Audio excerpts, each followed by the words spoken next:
New Romantics as the last great pop culture, even now.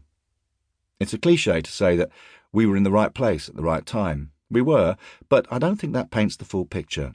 It says nothing of our attitude. We embodied the prevailing mindset of that era.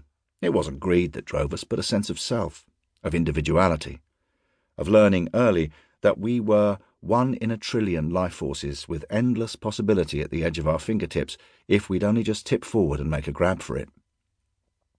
We were a vision of hope, a vision of ambition. We were brighter than the cameras of our day could capture, and we left a hell of a legacy. 80s pop culture changed the world, artistically, technologically, politically, socially.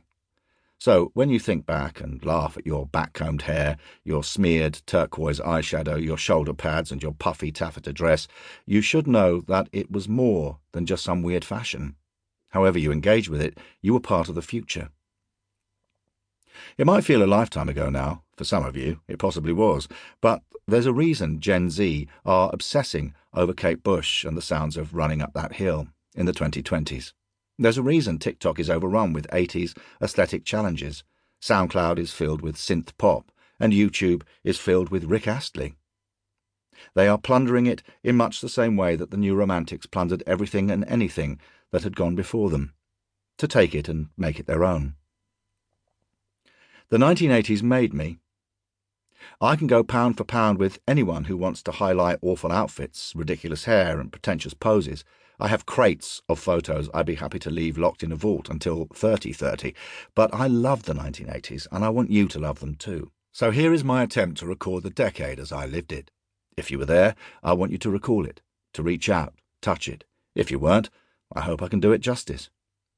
The lessons the era taught me are the ones I have strived to pass on to my own kids as a father now.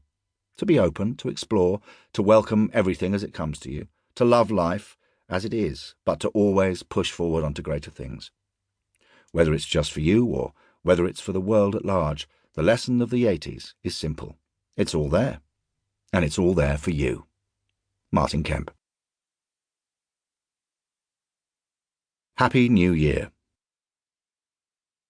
Outside it was a tired and worn-out Britain. As rubbish piled high on cracked pavements and widespread strikes caused disruption around the country, we had an economy in turmoil.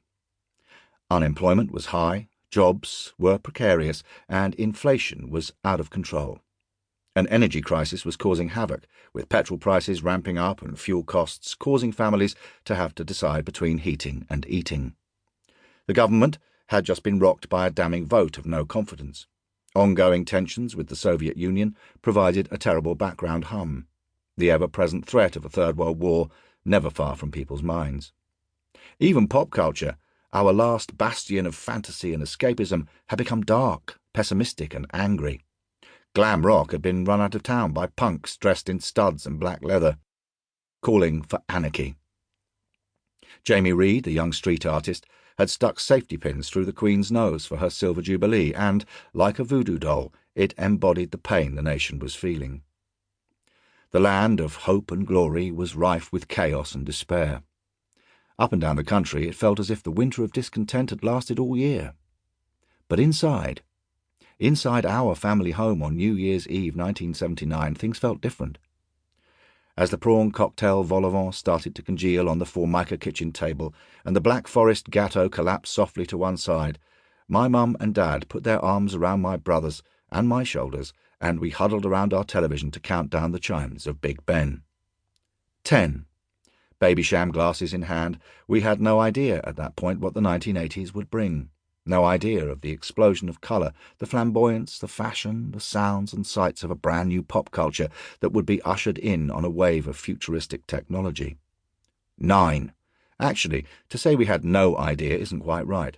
My brother Gary and I had been given a small taste of what was to come a few weeks before, a sneak preview of the coming attractions, when we'd been booked to play our first proper gig as a new band. 8. We'd been hired to play a Christmas party, performing for an audience of our friends. It was a small gig. There couldn't have been more than 100 people there, if that, but the people who were would be the ones to usher in this new movement. 7. We knew we were all standing on the verge of something amazing, but we could never have predicted just how big it was going to get.